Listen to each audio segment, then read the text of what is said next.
సమైక్య యోజన సదస్సులో అశోక్ బాబు మాట్లాడుతున్నారు. ప్రత్యక్ష ప్రసారం ద్వారా చూద్దాం. అంటే ప్రతిరోజు మనకి ఇవాళ ఎగ్జామ్స్ మధ్యలో ఒక రోజు సెలవు వస్తే ఆ రోజు ఎలా కష్టపడి చదువుతారో ప్రతిరోజు కూడా మనకి చాలా ఇంపార్టెంట్ రోజు. రేపు 9న ఈ తెలుగు జాతిని విడదీస్తూ ఒక నిర్ణయం తీసుకుంది కాబట్టి కేంద్ర ప్రభుత్వం దీని విద్రోహ దినంగా మనం ప్రకటించి నిరసన ర్యాలీలు మీ కాలేజీలో కూడా మాని మీరు రోడ్డు మీద రావాల్సిన పరిస్థితి ఉంది.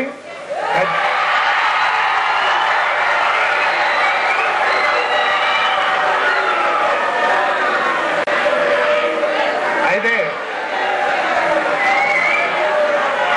మీకు ఆ క్లాసుల సంగతి నాకు తెలుసు, తొందరగానే వదిలిపెట్టేస్తా. ఎక్కువసేపు ఉన్నది క్లాసు 5 minutes ఉంటాయి, ఓన్లీ 5 minutes. అయితే తెలంగాణ బిల్లు దాంట్లో రాష్ట్రపతి ఆమోద ముద్ర ఇవి కొంచెం పెద్ద సబ్జెక్ట్, అవైతే మీకు చెప్పదలుచుకోలేదు. కానీ నేను మిమ్మల్ని అందరినీ అడిగేది ఒకటే ఒక విషయం. ఇక్కడ తెలుగు రాష్ట్రం కలిసి ఉంటా చేసే పోరాటం ఏదైతే దానికి కార్యక్రమం ఒకటి చెబుతారో ఆ కార్యక్రమాలకి మీరు మీ తల్లిదండ్రులతో సహా మొత్తం ఆ కార్యక్రమం అవసరమైతే కాలేజీలు మూసైనా సరే మేము ఒక యాజిటేషన్ ప్రోగ్రామ్ చెప్తాం. మీరు కాలేజీలు ఎక్కొట్టి సినిమాల మట్టికి వెళ్ళొద్దు. ఆ రోజున మీకు ఇంకోటి కూడా చెప్తున్నాం, మేము బంద్ ప్రకటిస్తే సినిమా హాల్స్ కూడా ఉండవు. కాబట్టి మీరు ఖచ్చితంగా యాజిటేషన్ ఏదన్నా ఆ యాజిటేషన్లో మీరు రావాలి. అంటే మీకు చిన్నపిల్లలు కాబట్టి మీకు కొన్ని విషయాలు మీరు చెప్పట్లేదు. కానీ మీ పేరెంట్స్ దగ్గర కూడా మీరు ఖచ్చితంగా అడగండి, ఈ రాష్ట్రం ఏం కాబోతుంది, దానికి మీ పేరెంట్స్ ఏం చేయబోతున్నారో అడగండి. పాకెట్ మనీ ఎంత గట్టిగా అడుగుతారో మీ పేరెంట్స్ కూడా ఈ ఉద్యమంలో పాల్గొమని అంత గట్టిగా మీరు అడిగితేనే మీ పేరెంట్స్ కూడా ఈ ఉద్యమంలో వచ్చే అవకాశం ఉంది. మీరు మీ భవిష్యత్తు కోసమే ఈ ఉద్యమం. మా ఉద్యోగాలు పోతాయేనో లేదంటే ఇంకో బాధ మాకే లేదు. కానీ ఈ రాష్ట్రం విడిపోతే ఇవాళ 18 సంవత్సరాలు ఉన్న పిల్లవాడి భవిష్యత్తు మటుకు పూర్తిగా నాశనం అవుతుంది. ఎడ్యుకేషన్ ఇన్స్టిట్యూట్స్ కానీ జాబ్స్ కానీ అన్ని నష్టపోతాం. దాని గురించి ఈ రోజున మేము ఈ ఉద్యమం ప్రారంభిస్తున్నాం. ఇది ఆఖరి ఓవర్.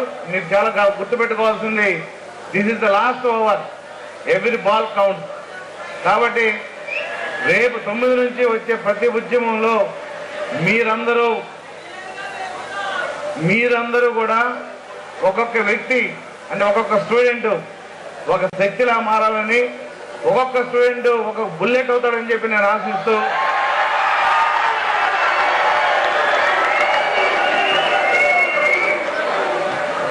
డిసెంబర్ 9 నుంచి డిసెంబర్ 20 దాకా ప్రతిరోజు ఏం జరగబోతుంది, ఏ ఉద్యమ కార్యక్రమాలు ఉన్నాయనేది మీరుగా మీడియా ద్వారా తెలుసుకుని రావాలని చెప్పి కోరుకుంటూ ఈ రోజున ఈ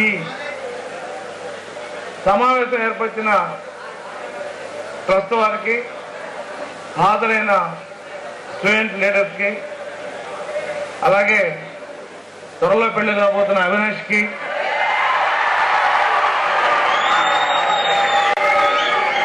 అయితే అవినాష్ నేను కోరుతున్నా, నువ్వు అవసరమైతే హానిమూన్ కూడా పోస్ట్పోన్ చేసుకోవాల్సింది ఉద్యమం గురించి. ఎందుకంటే డిసెంబర్ 20 పార్లమెంటు సమావేశాల తర్వాత అవసరమైతే మళ్ళీ ఉద్యమాలు చేయాల్సి వస్తుంది. ఉద్యమాల కోసం మరి కొంతకాలం హానిమూన్ కూడా పోస్ట్ కోరుకుంటూ